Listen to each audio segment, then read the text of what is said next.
Hello and welcome to the first in our series of craft videos. Today I'm going to be demonstrating decoupage with papers. So let's get started. Just move you around to the table and we'll have a look at the sorts of things you may need to have a go at this activity. Decoupage papers come in a number of different forms. You can get these long narrow strips that come in packages. Sometimes they come in smaller square packages like this. You get sheets like that. And others you can get A4 sheets, and sometimes you get a kit which has everything in you need. There's a brush in there, some decoupage on papers and the craft blanks. So any of those will get you started.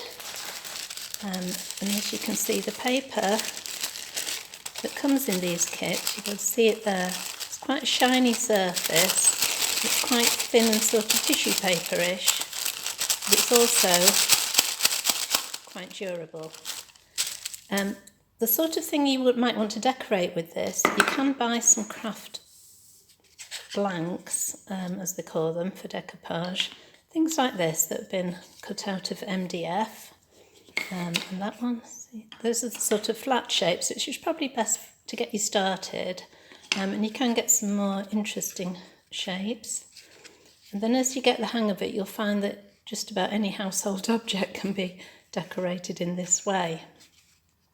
Okay, if you have one of these sorts of MDF blanks, you might find they're quite dark. And if your paper is quite on the light side, you might want to paint it first. So I've painted that one with white acrylic just to give it a base coat, and it helps keep the papers looking really bright. Right, so what you will need, and I've got here, is some PVA glue. I know I'm advertising here, but Mod Podge is really good and reliable. You want something that does specify that it will dry clear. You don't want any yellowing on your finished objects. So I've got my glue there, brush, bit of water to wash it out in. Now there's two different ways you can tackle this. So I'm just going to show you. What I've got here is something I've already started. Now you can go for laying a piece on smooth and flat in one solid piece, but to do this you really would need to have a flat surface rather than a curvaceous surface like the bear there, where you get lots of folds and creases if you were trying to do it in large sheets. So you don't have to worry about cutting to the exact shape of your object, because I'm going to show you a handy thing you can do to tidy up the edges afterwards. But you will need to be careful with a large piece that you're not getting bubbles underneath. So I've trimmed off roughly to the size of this plaque that I'm using.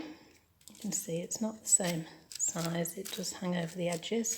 And then quite simply, I'm just going to apply some of the PVA glue all over my object. You can see this is a gluing brush because I wouldn't use this one for painting, it's leaving little bits all over the place, but there we are.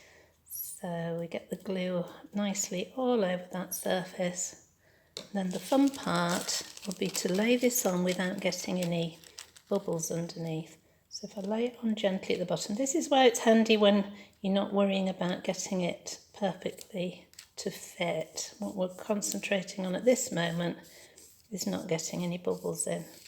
Now here you see I'm using my finger. What you can do is use, let that drop, use sort of an old credit card, something like that, just to smooth it on there. This is one of those freebies you get through the door, trying to get you to invest in some credit. They are a bit more abrasive, so you might find using your fingers just to get all the air bubbles out might be a better idea there. So that's simple and that quick, but as I say, you do need to have a flat surface, and you might see it does leave some little crinkles in, and you do have to be careful of air bubbles. The other way is to tear it up. which I've done here. I've got some little bits and pieces, and that's what I've done on this side, just to show you I've already got started. If I bring it up to the camera, you can see I've glued on torn up pieces of the paper. You get a really nice effect. Now this is ideal if you've got any curves on your surfaces as well. It takes longer, but it's quite a nice relaxing thing to be doing. You're not worrying about getting your edges just right. The thing to remember when you're tearing up the paper though is don't have any of the really sharp edges, you know, that you get when you buy it on the edge there. You wouldn't want that really neat edge on any of your pieces because they show up. Whereas if you've torn it, the edges blend together much better. So I'm just gluing straight on, and it doesn't matter with PVA if you get the glue in areas that you're not actually covering because it dries clear and isn't going to show. And there we go. That's simple. Plenty of glue on over the area and stick it on. And you just carry on in this way until you've covered up all the surface of whatever object you're decorating. Really is that easy. Last bit, pop on there.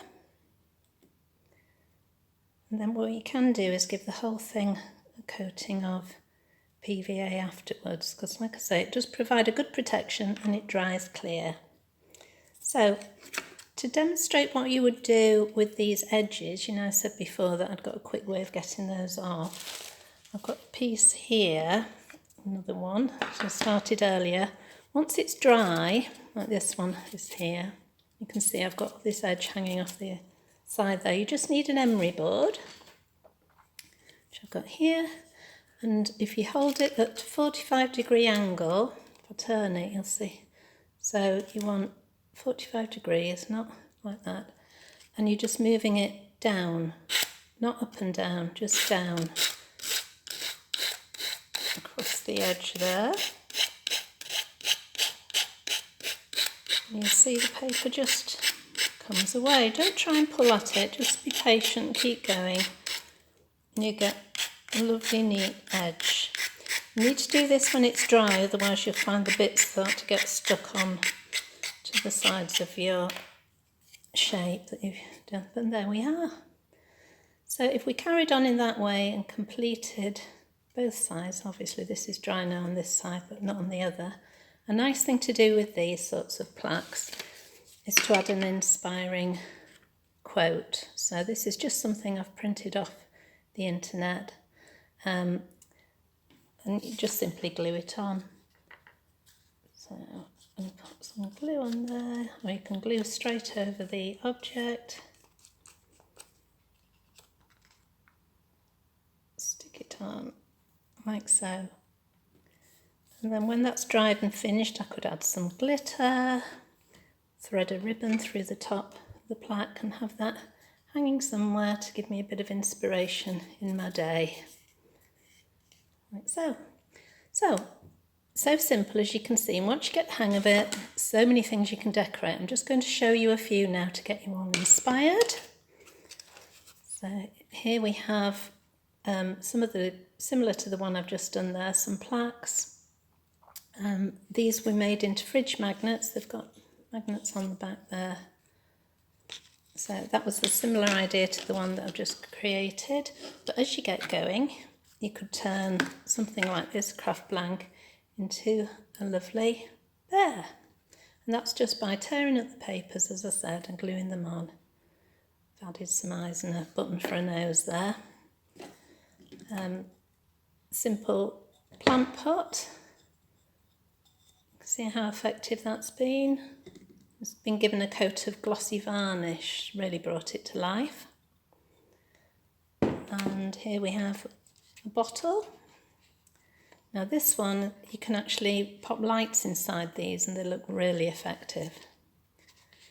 And you can make nice little gift boxes for family and friends.